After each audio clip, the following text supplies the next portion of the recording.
Good day everyone, welcome to my channel. So in this video guys, we will talk about the uses of machine learning. Before we start, I would like to say thank you so much to all my viewers, silent viewers, and supporters in my channel. Thank you for watching my videos.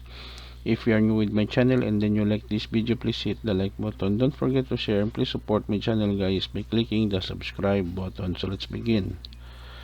Uses of machine learning. Machine learning or ML has a wide range of applications across various industries. Some key uses include number 1, healthcare, disease diagnosis, drug recovery, personalized treatment plans, medical image analysis.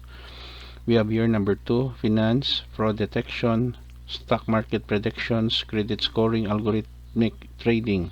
Third, e-commerce, product recommendations, customer behavior analysis, dynamic pricing. Fourth, social media, content moderation, target advertisement, sentiments analysis. Fifth, cybersecurity, malware detection, intrusion detection, phishing prevention. 6, automotive, self-driving cars, predictive maintenance, traffic prediction. 7, manufacturing, quality control, supply chain optimization, defect detection. 8, education, personalized learning, automated grading, plagiarism detection. 9, retail, inventory management, customer segmentation, demand forecasting.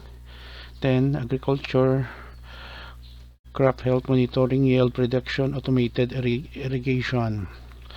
11, natural language processing, LLP, chatbots, speech recognition, machine translation. And lastly, 12, energy sector, predictive maintenance, smart grids, energy consumption forecasting. Okay guys, so this is the end of my report on what are the uses of machine learning. Thank you so much for watching and listening. Please do like, share, and don't forget to subscribe to my channel. Thank you so much for your support. This is your friend Jake saying bye bye for now.